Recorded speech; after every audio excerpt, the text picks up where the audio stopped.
Hello, everyone. I am Shanta Jackson. I am a leader, mother, author, and social entrepreneur with a vision to help people to help themselves and others. I am the author of the Journal of a Woman with Lived Experiences. It is a 21-day guided journal, and I'm also the author of The Resilience of a Woman. And you can learn more about me at shantajackson.com. October is Domestic Violence Awareness Month, and each October we celebrate, or not celebrate, but we honor Domestic Violence Awareness Month in an effort to bring together organizations and individuals who work on issues of domestic violence, and so that they can connect and serve as a resource to each other, but then also to bring awareness so that we can prevent and stop incidents of domestic violence. And so my next guest, or my guest that I have, is Rene Michelle. And Rene is a survivor, and she is also an advocate. And she has truly turned her pain into purpose. And we'll learn more about her and how she is helping people, so men, women, and children who have been impacted by domestic violence. And Rene will also share her story. We are streaming live on Facebook and YouTube, so please do enter your questions and comments in the chat box. This is a candid, unscripted, unedited conversation, and we really do appreciate you for showing up. And then also, I do want to acknowledge and recognize that maybe some of this conversation or the content may be triggering to some people. And so please feel free to step back whenever. So I do want to warn you that this could possibly bring up some past trauma, this conversation. Again, I'm Shanta Jackson. We're streaming live on Facebook and YouTube. Please do subscribe to my YouTube channel. Visit my website at shantajackson.com to subscribe to my mailing list. And at this time, I will bring on my guest, Rene Michelle. Oh, and then also don't forget to check in and let us know where you are watching from. We look forward to your questions and comments. Thank you so much. Hello. Hi. Hello there. Hello, Miss Rene Michelle. How are you today? Hi, I'm good. And yourself? I am doing well. Yes, very well. Thank you so much for joining me today. And I'd like to give the viewers a little background about how you and I met. And so I participated in this domestic violence support group. It's a private support group, and you served as a guest speaker, and you shared your story. And your story really impacted me. It helped me to understand, or it kind of like a confirmation, not understand, a confirmation that I made the right decision for leaving my unhealthy and abusive marriage, and that it's okay for me to share my story. At some point, I thought that it wasn't that bad. Yeah, it wasn't that bad, and and other people have experienced worse, and then out of maybe like a little shame or intimidation, or just even a backlash, not fear, but like worry of backlash or what others may think, including my abuser at the time, and what that person would think. And so anyway, I would just like to say thank you for being here, thank you for sharing your story. I'm glad that we were able to connect. And as I mentioned, October is Domestic Violence Awareness Month, and this conversation, it's one of many conversations that are being had across the United States and across the world. And so we are doing our part today. So I really thank you for coming on.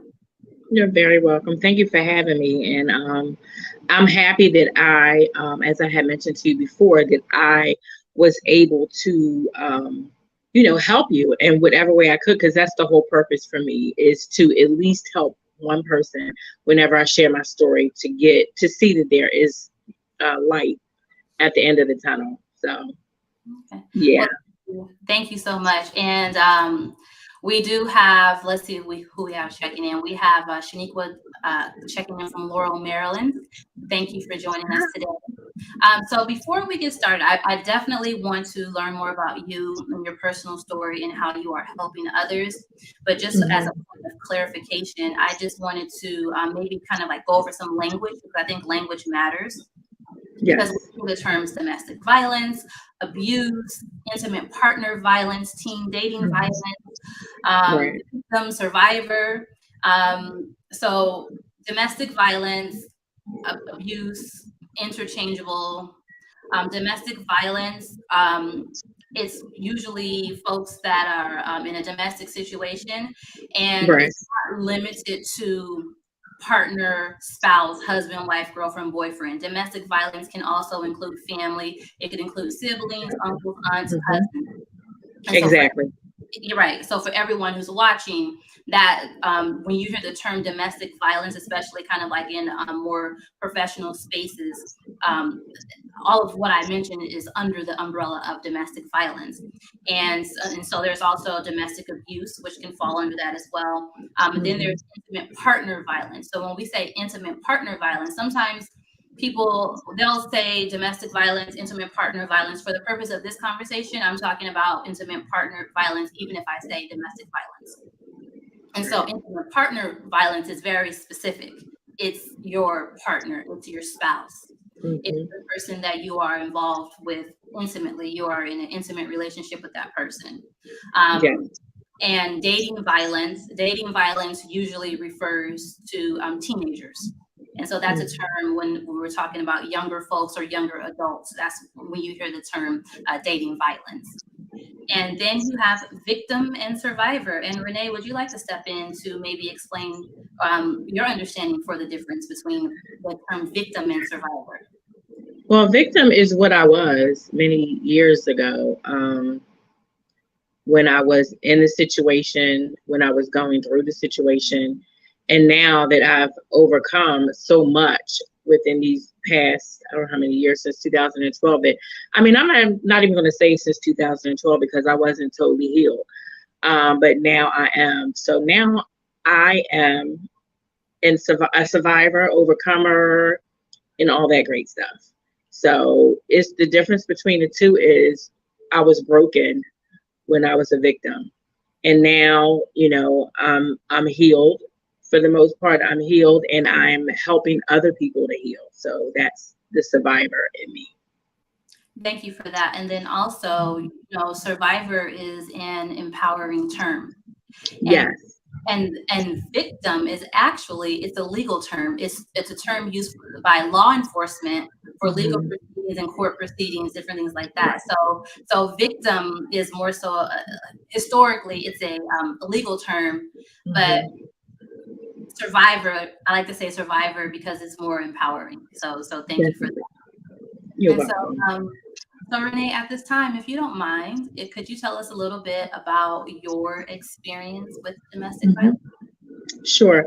Normally, when I share my story or my testimony, I like to share a little bit about my childhood, so you all can have a better understanding of where I come from and why I move the way that I do. At an early age, I was molested by several family members. As early as 5 is what I can remember, up into my early teen years.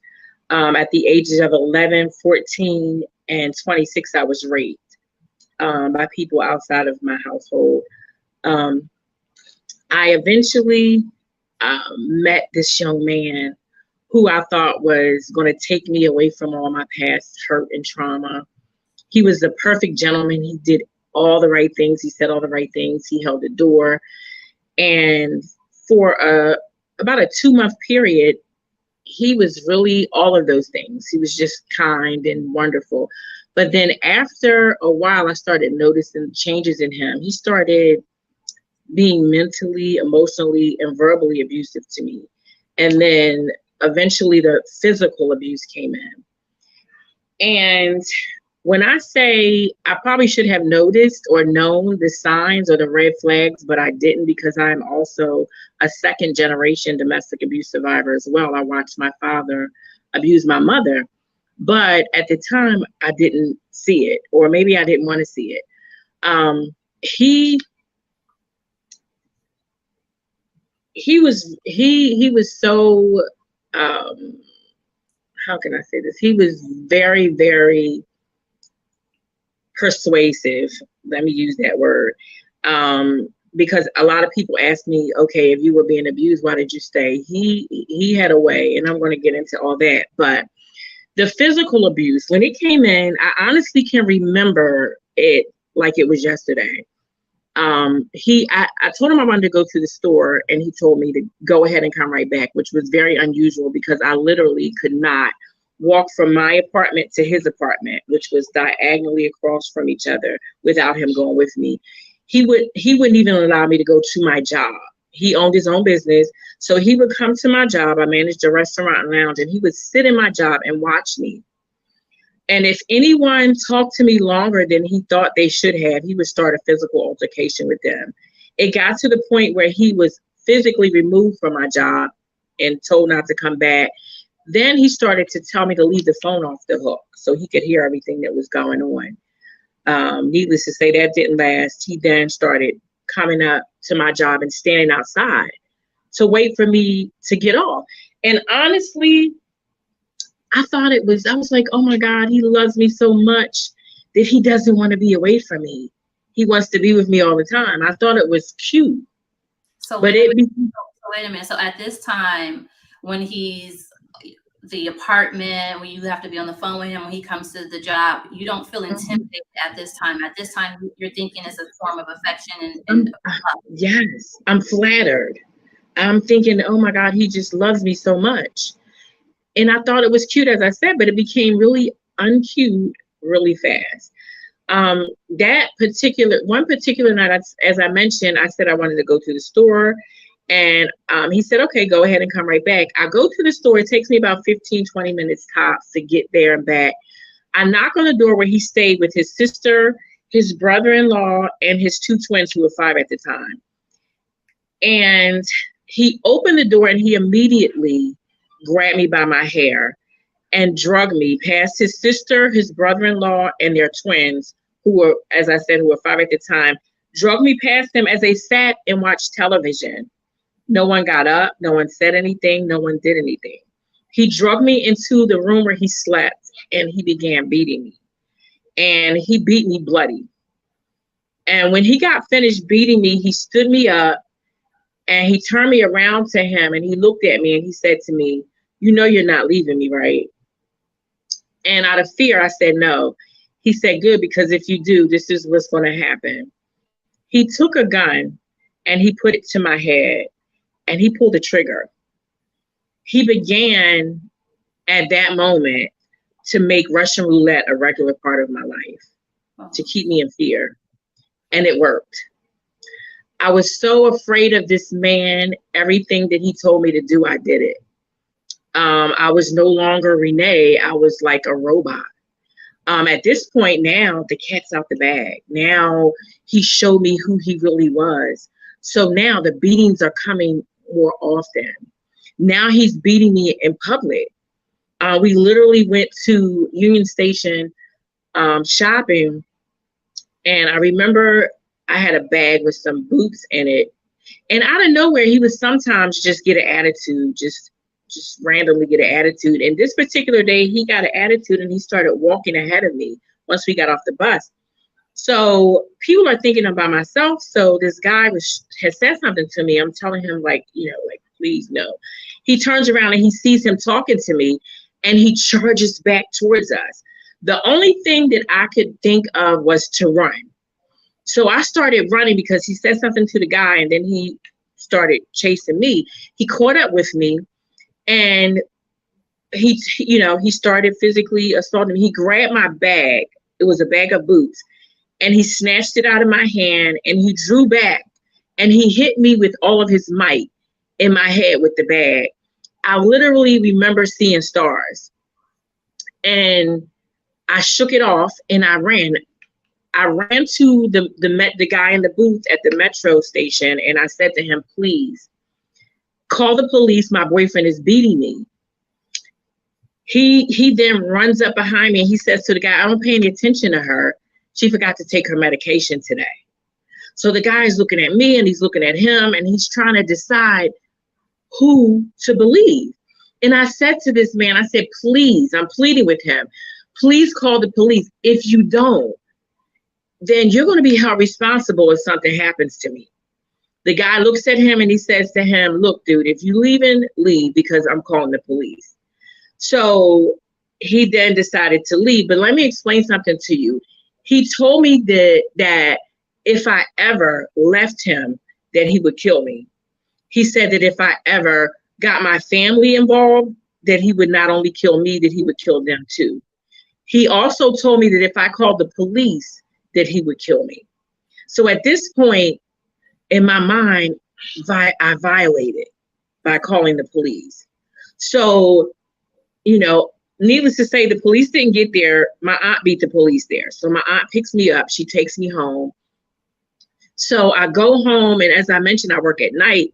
So every night that I come home, the first night I come into my apartment, and I'm afraid because he would break into my apartment. So I'm looking around my apartment, looking in each room to make sure he wasn't there.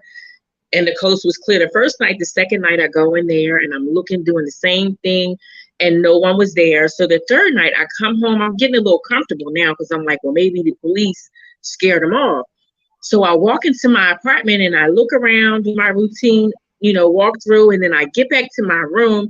I open my door and he was kneeling in my bedroom, naked, with candles lit around my room and his gun sitting on my dresser. So the only thing that I could think to myself was, God, please take care of my family because I'm going to die tonight. And let me explain something to you. That night, with what little faith I had, I prayed because I didn't have very much faith in God, because I was like, where was God when I was being molested? And where was God when I was being raped? And where is he now? So at that point, with what little faith I had, I prayed. I did not sleep that night.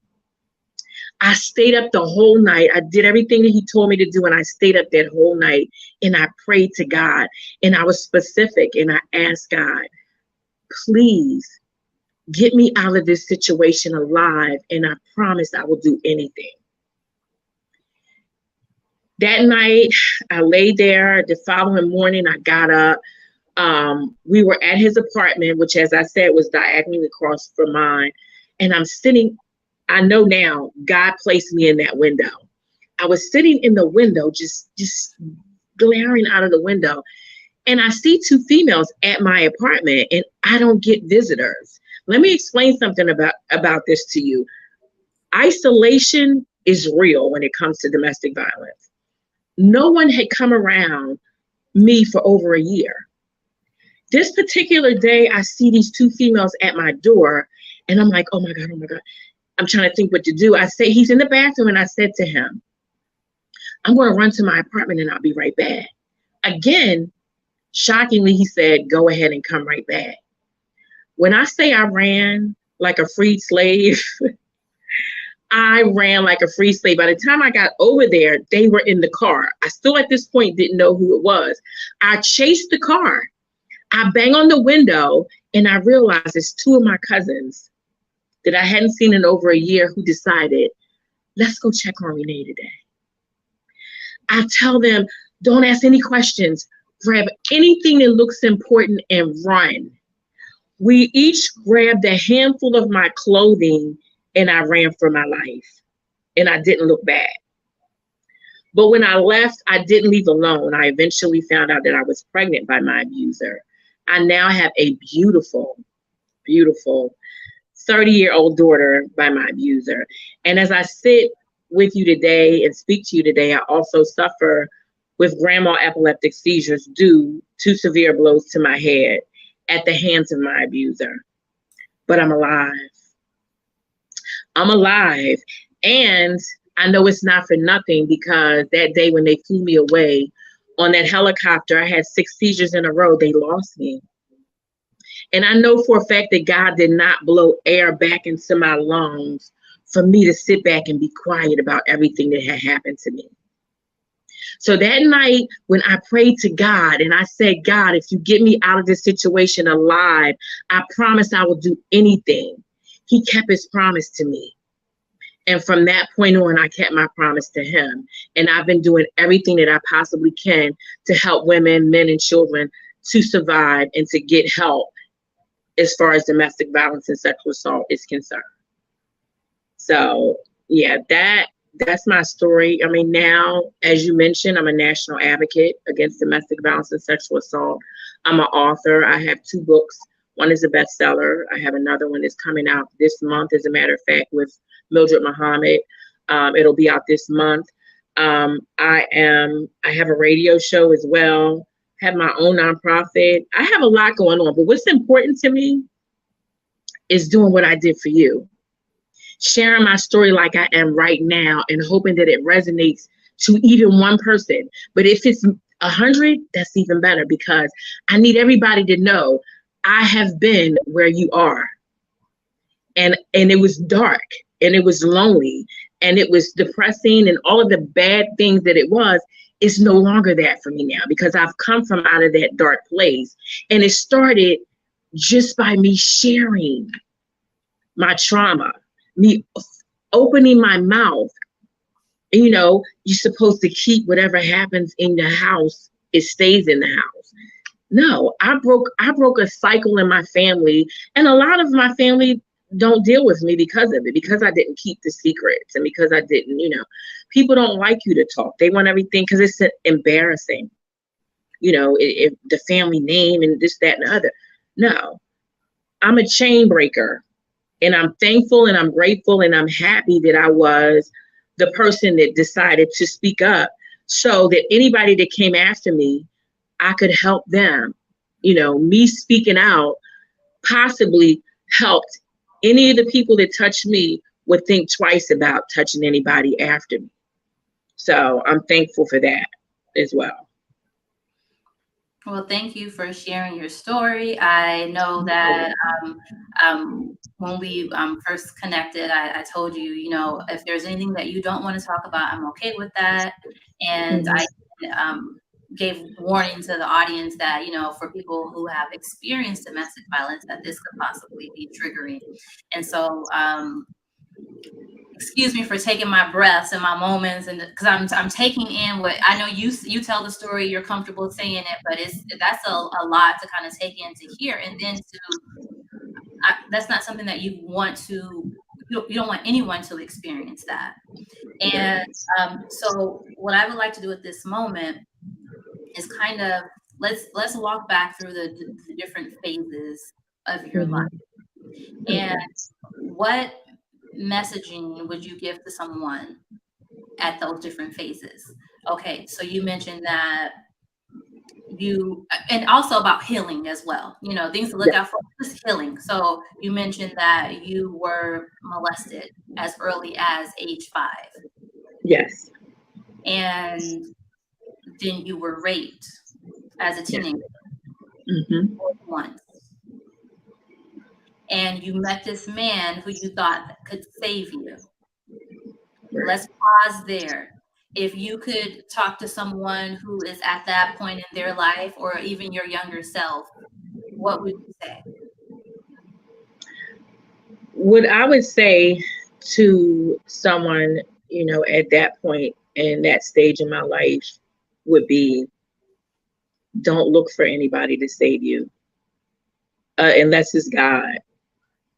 And, you have to, for the most part, save yourself, because as far as I was concerned, I didn't have anybody, at that time. And even before, I didn't have anybody, and I didn't have things like this or places to go or anybody to talk to. So I just kept everything in.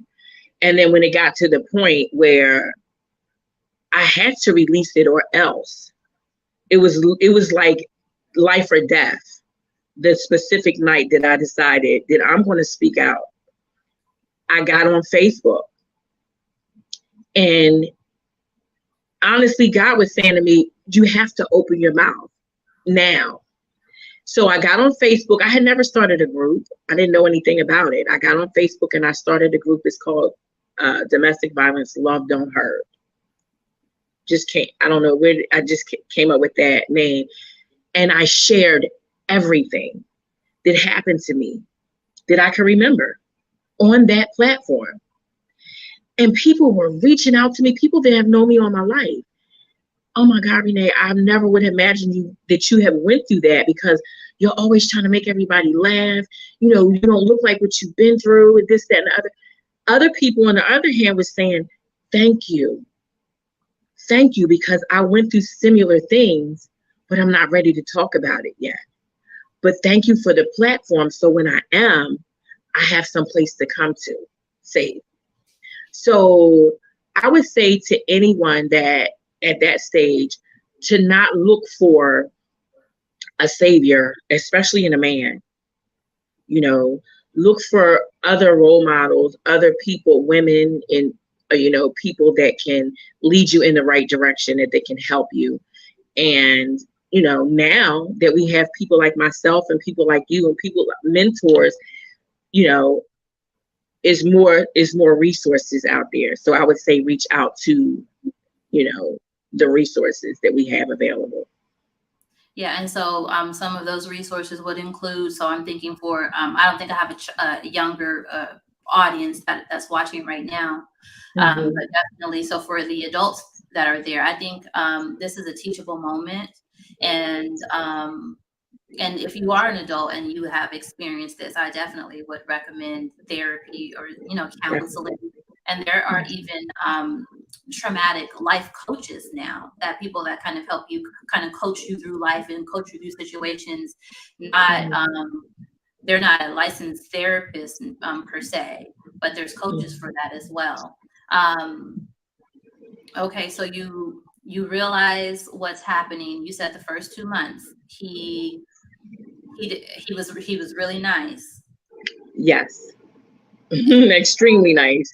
Okay, so you and I are girlfriends, and I'm dating this guy, and I'm telling you about some of the things that's similar.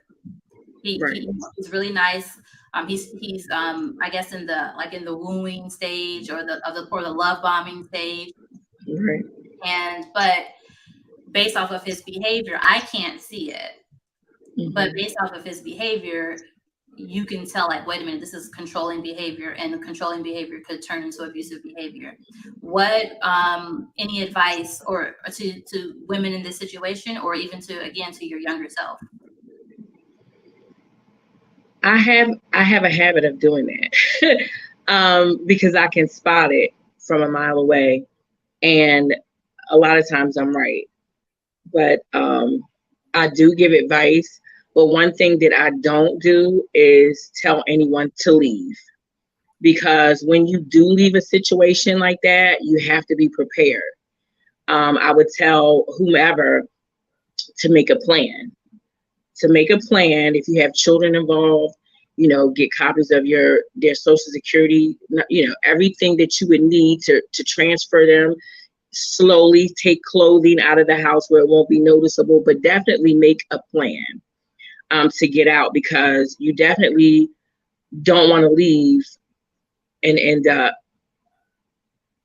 being killed, because 90% of the time that's what happens when they know that you're leaving. That's what happened to my close relative of mine, my second cousin, excuse me, was shot 3 times and bludgeoned to death. And so I definitely would not advise anyone to leave without a plan. Or if you leave, don't go back. Like you. So definitely. And so in my situation, I left without a plan. It was literally, and I left more than once. How I left Chicago to get to Las Vegas to my family. This was not planned. That day, I coincidentally had a plane ticket to go to the to go to Las Vegas with my son to celebrate his first birthday. And so I left, and I didn't have social security cards, birth certificates. I didn't have my money, my jewelry. I had 3 pairs of dirty clothes, 2 pairs of shoes. I'm sorry, 3 pairs of dirty clothes, $200, and a pair of sunglasses, and my son in his car seat. That's all I had. And that's how I arrived to Las Vegas. He came, we tried to make it work for a little bit. We ended up living together. And the last day that we were in the house, I actually snuck out. And Yes. the night before, I wasn't allowed to leave the house. So I remember sleeping in the bed with my shoes on. And the next day, he went somewhere. I don't know where he went. And I was too afraid for him to catch me, per se, Right. catch me Mhm. packing. So I just left. But I literally went on with the rest of my life, like literally never looked back. Um, and so I think we have different perspectives, but I 100% agree with you that, and this is known, this data supports this. This is known from research that when a woman or a person leaves an abusive relationship, that is the most dangerous time. Definitely. And as you mentioned, it can be life threatening, and it is the most dangerous time. And so, Yes. so these are things that, every situation is unique, every situation is different. Hmm. But again, this is why we're having this conversation. And Hmm. so one of the things that I wanted to do, I want to pause. I see a few comments, and then I want to talk about the different types of abuse because I like to educate my audience as well. So Of let's see course. what we have in the comment section. We have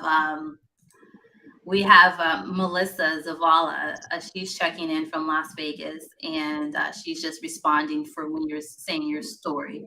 And then Oh, we thank you. have our coach and our mentor, our domestic violence advocate, and our case Yes. manager. We have Elois Kelly checking in. How you know this? And Elois says that silence kills, but when we speak out, it liberates. Yes, it does. And Yes. so Elois actually served as a guest last year, and she provided insight. So everyone, if you go onto my YouTube channel and go on my playlist, Live with Shanta Jackson, you will see that I interviewed Elois Kelly, and I also interviewed a woman by the name of Dale Cook. And Dale, she is the surviving mother and grandmother. Her daughter was murdered by her boyfriend or ex-boyfriend at the time, but they had only been dating for 6 months. He murdered her adult daughter and her granddaughter. Her granddaughter name is Brittany. And so they live in New York, and they lived in New York State. And she's currently still advocating now for in New York State for a registry similar to sex offenders, uh, Hmm. individuals who have committed domestic violence crimes against people to be in a registry, because she feels that Hmm. if her daughter would have known about his past, that she would not have dated that man. And so his past, his past, he his infant child he threw against the wall, and the infant child did survive. However, the child had brain damage. So I'm not sure what's the if the child is still alive now, or what the Hmm. outcome. But that was his background, his past. But again, Lois, she served as a guest with Dale Cook, and then I also had a gentleman by the name of Alfonso Mayo. He has a nonprofit in Baltimore called Mentoring Mentors, and he spoke about his experience as a person a victim of domestic violence, but then also as a perpetrator. And this, so he talked about that. And Lois says, you have to plan your escape. But in your case, in your situation, when you had escaped, it was a life or death situation. So you Yes. can, but if you can, of course, Yes. escape. And I always tell, like I tease some of my friends, and I always say, well, you can, if anything ever happens, I'm just saying, if anything ever happens, and if you didn't want your husband to know, you can order supplies and have it sent to an Amazon locker, right? Any city, if it's an emergency, you Right. don't have an address. There's always an Amazon locker, and you can always get a PO box and have your mail if you got a new bank account or an address. Hmm. And one thing that I did, I made sure that all of my utility bills were Hmm. passcode protected and private, like my phone number wasn't listed, anything like that. So that was something that I did as well, because I was concerned that any woman could call. He was my husband, so he had my social security number and everything. So I was Mm-hmm. that someone could probably call a utility company and find out information about me and where I live. Right. Yeah. Wow, And that's a great idea. yeah, and so we have That's good. your radio checking in from Las Vegas. Thank you so much. Again, Mhm. anyone, if you have any questions or comments, or please let us know. We welcome anything. But so really quick, different types of abuse, and so this is my Mhm. moment for the audience. So we have there's physical abuse, Mhm. and not all abuse is physical. Right. We have Yeah. psychological abuse, which fits under emotional and mental. Mental. Mhm. It could be sexual abuse, Right. um, technology. Mhm. That could be something like filming you having photographs and threatening using it against you, or doing it against your will, or different things like that. We have Right. financial abuse, Yes. and that's something that I actually experienced post marriage, Mm. um, as a way to kind of control. So it's like, if I can't hit you, if I can't control you, if I can't be with you, this is the way that I can do it. So I'm gonna do it this way, Mhm. and I'm gonna Right. take. And this person's my whatever I have is because of him, and he will take it all from me. Back. Even Right. I even was technically, I never called the police, but I was technically kidnapped for a day. And he made me go to Mhm. the bank and take all of my money out of the account. And I'm talking to the teller, and I memorized my account number, and I said it to her, and I said checking. So coincidentally, I had my money, half of it in savings and half of it in checking.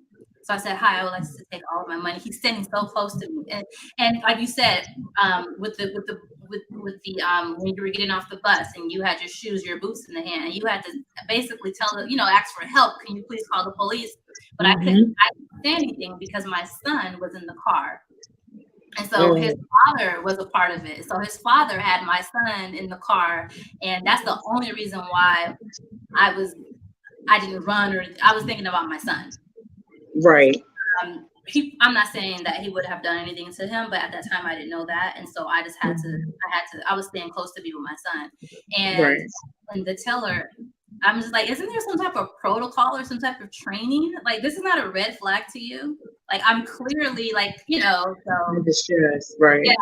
And so this is a something too for people to be vigilant. If you have a coworker, if you have a family member, as you mentioned, Renee, you said that you were isolated for a year. Yes. And so you probably met this man and was like, "Yeah, cousin, you're a friend. Yeah, this is this guy." And then all of a sudden, Mhm. like, we haven't heard from Renee anymore. No, Renee was not acting brand new. Renee was Mhm. confused. And so, Exactly. family members, friends, and my cousin says this all the time, just because you don't hear from someone, you don't know what people are going through. So it's okay to check on them. Yeah. But definitely, Mhm. coworkers, even, and children. A Mhm.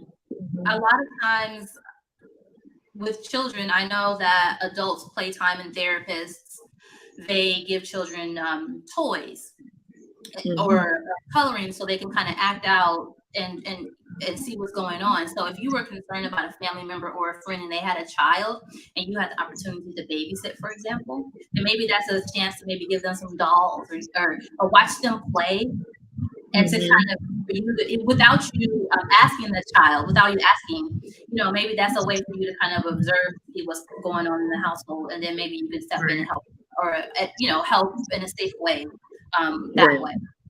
Mhm. Okay. Definitely. Yes. So Thank Stephanie you. is actually, she's a therapist, a counselor now, licensed. She's going through that process, and she's in Las Vegas. She says, "Thanks for sharing your story." Thank And you for tuning in. then also, so we have financial abuse, but then there's also there's immigration status abuse as well, or just any type of paperwork. People will hold your your passport, your driver's license, Mhm. your your whatever information, or let's say that you are an immigrant and they will keep you away from your family or threaten your family, or there's certain things that you will accept not knowing because you're not familiar with the land or the Right. resources and different things that are around, so you don't think, Mhm. like you said, you didn't have anyone to talk to, so it's a lot of people in that situation as well. Right. Also a domestic violence helpline. I didn't want to type in while we were, let me see. And can I also mention that spiritual abuse is one as well, because there's a lot of people that are in the church that are afraid to speak up about things that are happening to them because they're in the church. So that's another thing that I wanted to mention. I definitely don't want to leave that out because that is really prevalent as well.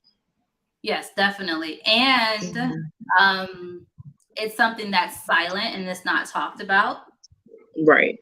in within churches. So not in Hmm. addition to domestic violence or intimate partner violence, also sexual assault, molestation is something Hmm. that is just not, it's kind of taboo. And then Right. people are getting bad counsel. So you have folks, again, Alfonso Mayo, last October, when I spoke with him, he was actually experiencing domestic violence or domestic abuse and control and different things in his relationship. But at this point, as an adult, he was the victim. And he went to clergy. So he went to his pastor. And Hmm. the advice was like basically stick it out, make it work.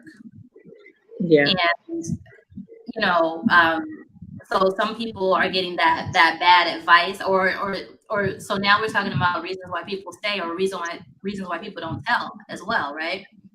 So Exactly. if it's in a church or a religious environment, it could be shame, fear, or I'm the first lady, or this is my role. Hmm. Um, but usually, I've actually talked to women where it's actually their husband is like the pastor, and it's the pastor that's doing it. Yeah. Um, and people know, and they turn a blind eye. And And so I would just encourage folks not to turn a blind eye.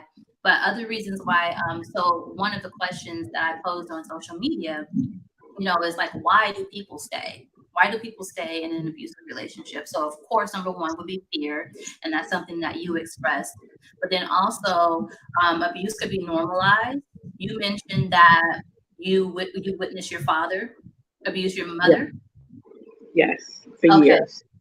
and so this is something as a child, you're the child development. Let's think about it. So this is something Hmm. that even though when it happened, or even when he started getting in his controlling phase, you were comfortable, even though it was subconscious, you were Right. comfortable with that because you were familiar. I Yeah, didn't they you would just were comfortable. they You would were familiar. argue and Mhm. they would fight, and the next day we're going to the park to a softball game, or to get ice cream, or so it became normalized, like you said. And this is what I tell everybody, don't do these things in front of your children. Don't do it, period. But especially in front of children, because they think it's normal behavior.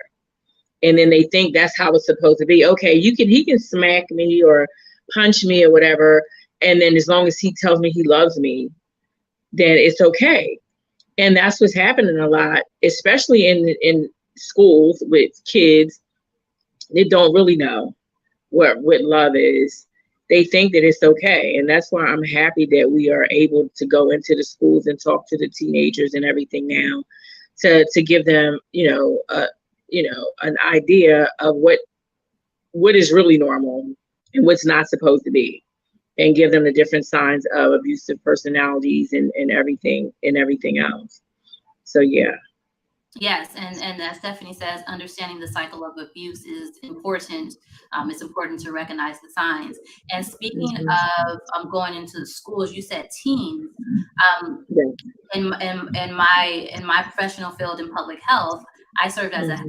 as a health educator, and I taught Mhm. sexual and reproductive health, healthy relationships, and usually we want to talk to teens, but it starts even before that. So there's age appropriate um, sexual reproductive health and healthy relationship talk that you can have with younger children, even children Right.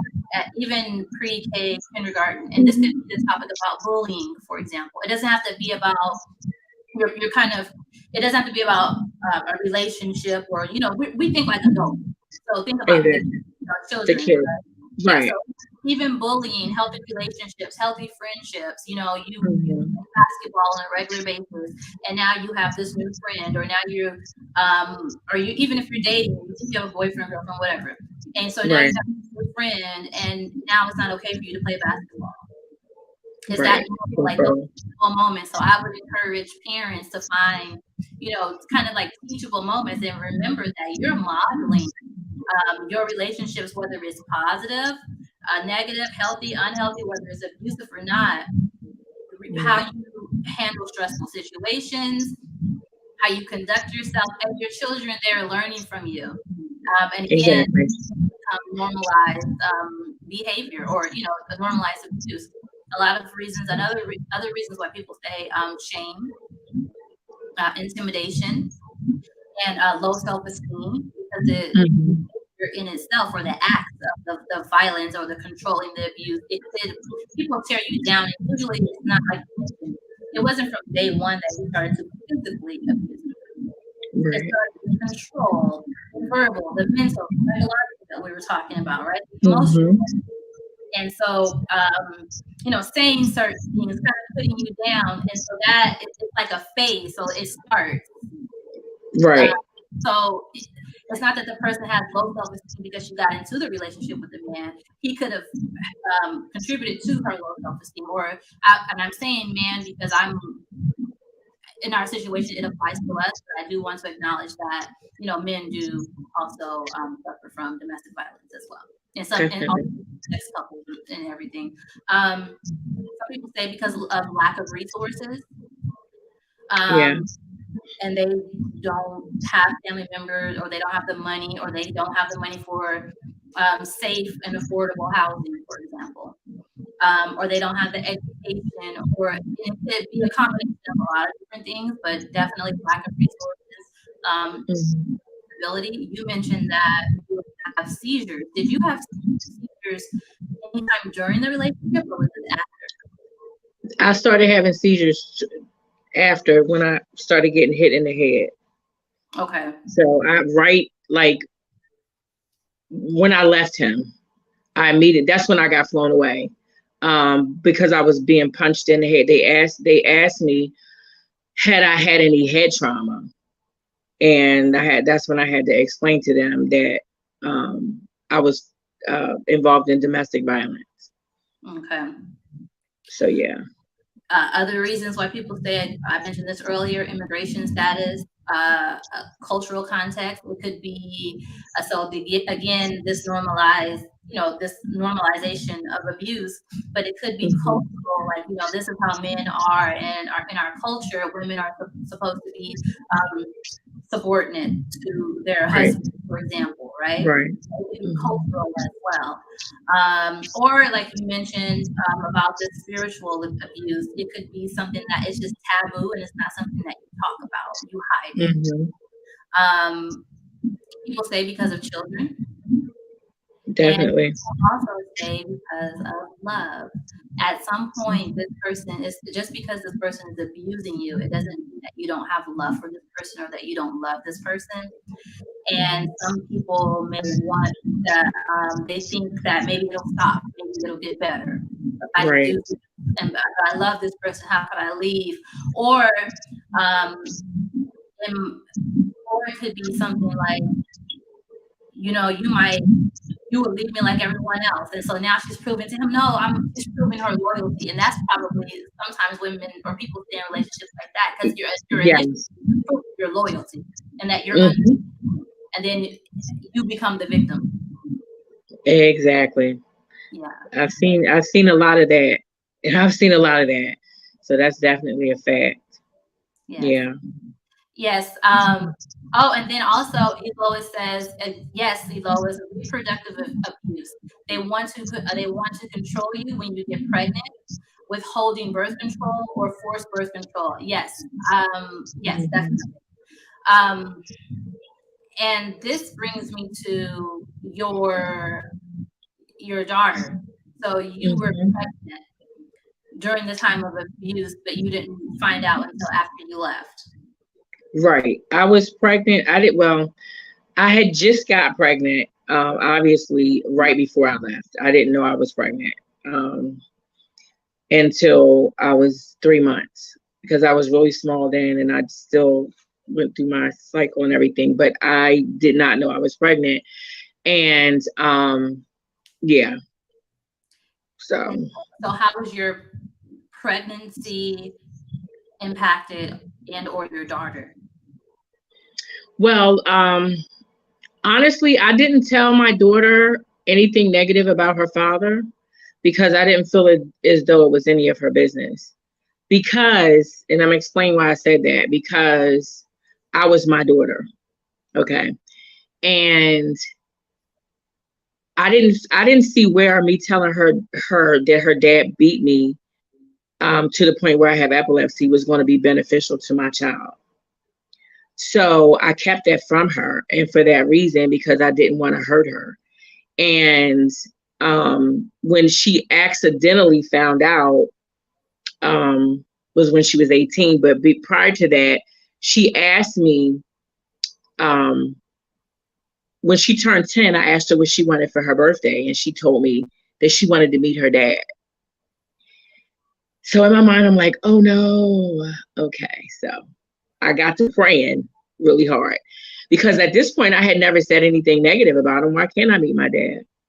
So I prayed about it and I got on the phone and I called his sister and I talked to her and I said to her, your niece wants to meet you all. She wants to meet her dad. And, um, she said, oh, well, great, because he just got saved. And, when my mom died, he got saved and everything. He's into church really hard and he's totally changed. So I'm like, okay, all right, God. So I started off taking my daughter. Now, at this point, I'm still afraid because despite what you say that he's saved, I'm still afraid. But I say, I take my daughter to meet her aunts and her cousins and things like that. And then eventually her father started to come around and he seemed to be changed. He was how he was when I met him. And I stayed around. I never left my child alone with them until she got like this. I mean, literally months and months and months until my daughter said to me, Mommy, I'm fine. You don't have to stay. That's when, she was around her brothers and sisters and her first cousins and her aunts were responsible for her. So I left. I left her there. And for years, she visited her family for years up until she turned 18. And she went to visit her dad this one particular day. And for whatever reason, she came home and she said, I'm never going over there to see him again. And I was like, why? She said, because all he does is talk negative about you. And I was like, what? She said, yeah. She said, I don't know why, but he just talks negative about you all the time. And I said to her, it made me angry, honestly. It made me so angry that I called him. And I said to him, why are you talking negatively about me to my child? And I got so upset that I blurted out, well, why are you saying all these negative things about me? Did you tell her you're the reason I have epilepsy? And I said, my daughter's standing right there. And I said, oh my God. And she said, what? She said, what did you just say, Mommy? And I was like, oh gosh. I said, that's when I had to explain. And she was like, so you mean to tell me that we were driving through the Baltimore Tunnel and you went into a seizure and we almost died and it was because of him? And I said, what could I say? He said to me, see what you did? My daughter's like, I hate him. I don't care what you say, Mommy. I know you're going to try to get me to talk to him. I hate him. I don't want to talk to him ever in life again. So he turns around and blames me and says, see what you did? Now look what you did. Now my daughter doesn't want to talk to me anymore. But one good thing about that whole situation was he was confronted in front of my child.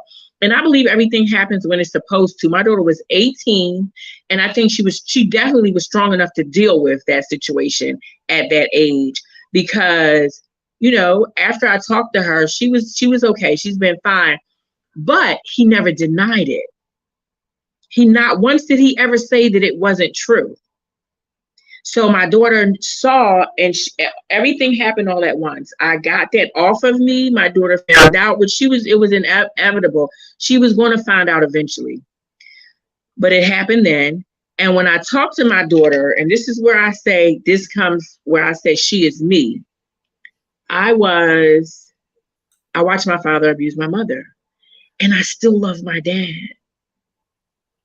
And a lot of people, and I was tormented for that by family members. I was like, called the spawn of Satan and everything, because I still love my dad, because of the things that he did. He was a horrible husband, but he was a great father. And as a child, you can't turn off a switch and just hate. And I was daddy's girl. But I hated what he did to my mother. I wanted my mother to remove us and herself from that situation.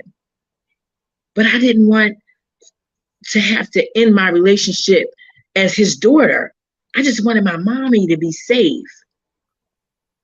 So all of those years I was praying that she got away from him and removed herself from him, because he wasn't right for her. So I looked at it through my eyes as far as my daughter was concerned. So what I said to my daughter was, has your father ever been mean to you? Has he ever put his hands on you? Has he ever did anything to hurt you? And she said, no, ma'am, no, ma'am, no, ma'am, to everything. So what happened between your father and I has nothing to do with you. Your father relationship with you and the relationship that I have with your father is totally separate.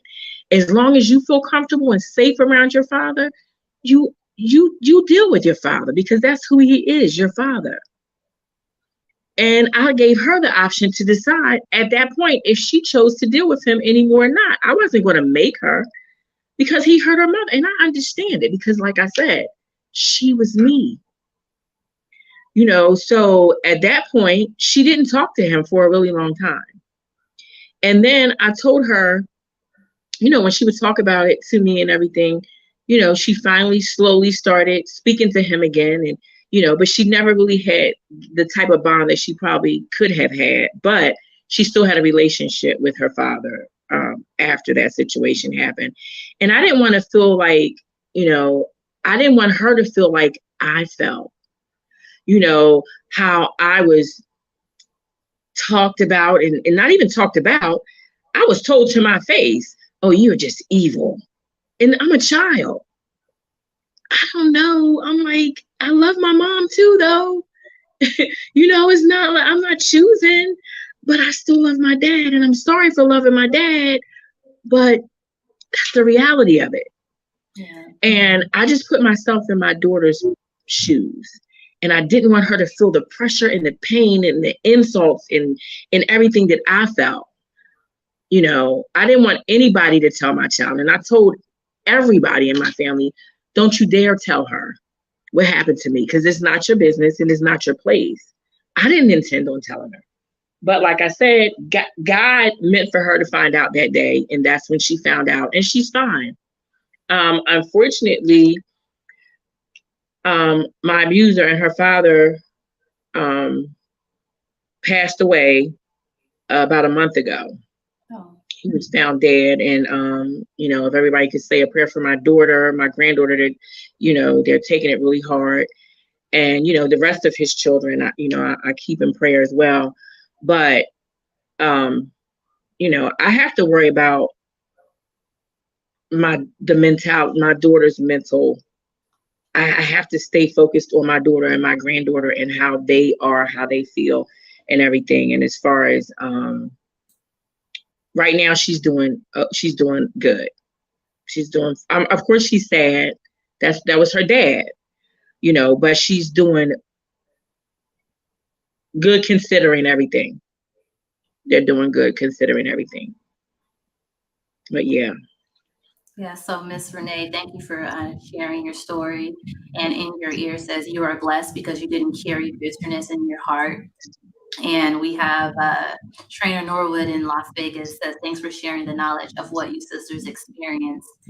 And I agree with you that in any situation, even if it was just an unhealthy relationship, just because a relationship is unhealthy doesn't mean Hmm. that it's abusive. But if it's an abusive relationship, of course, it's an unhealthy relationship. So Definitely. regardless of if there was abuse involved or not, I do agree that parents should not talk bad about the other parent. And I actually read some research on this before that it actually didn't give a favorable thought of the parent who was saying the things to the about the other parent. If anything, Exactly. yeah, if anything, it probably would backfire. However, That, yes. also, but in my situation, I actually my first book is a guided journal, and I share my journal entry and I share my story. But before I published it, I talked to my son about it, and so that's how he found out.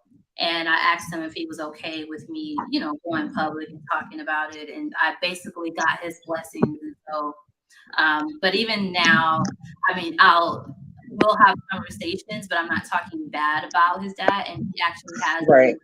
a relationship with his father, and it's for him to decide. Um, Yes. and I talk about that in my second book. I talk about, forgiveness and just kind of like where I stand now. Am I going to be his friend and be in a private space with him? Probably Right. never. You know, um, but at this point, it doesn't like it's okay. It's okay for them to have their relationship, and if any time that they didn't have a relationship, it was because it was a choice. It was his choice. Um, Exactly. but Yeah. but I do not regret leaving the situation. I do not regret raising my son as a single parented mother, Hmm. because my son did not grow up watching anyone disrespect me or abuse me. He has no recollection of that, and so it's not normalized for him how it was normalized for you, right? And Right. we're going to close out, but before I do, I want you to talk about Pain to Purpose and how you're helping folks. But before we do that, we have another comment in the chat box. We have Walter Williams checking in from, I believe he's in Wisconsin. And so this is such a wonderful topic. I'm humbled by your story and inspired by your strength. Listening to you both, I see the evolution from surviving to living. Keep going. And that's #protect Black women. Thank you so much. Thank you. So Renee, I will put if anyone is interested in staying in contact with Renee, if you're interested in bringing her in to facilitate a workshop with adults or youth, or to serve as a guest speaker, or if you want to support her nonprofit organization, I'll put her email in the chat.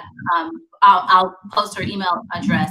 In the meantime, Renee, can you tell us a little bit about Pain to Purpose and how you're helping women, men, and children who have been impacted by domestic violence? Yes. Pain to Purpose. I actually started in 2012. But I didn't start my nonprofit then, but I did start. That's the name of my organization.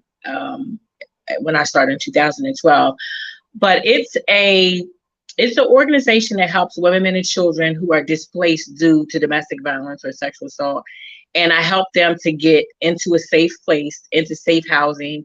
If I at the time can't get them into a safe house that night, I use my own money to get them into a hotel until I can get them into safe housing.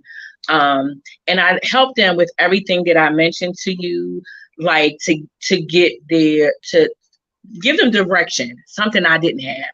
I basically advocate with them, for them. I go to their court hearings with them. I lead them in the right direction as far as getting restraining orders and all of those things that they need. And I just, I have a system that I use, when I have a client.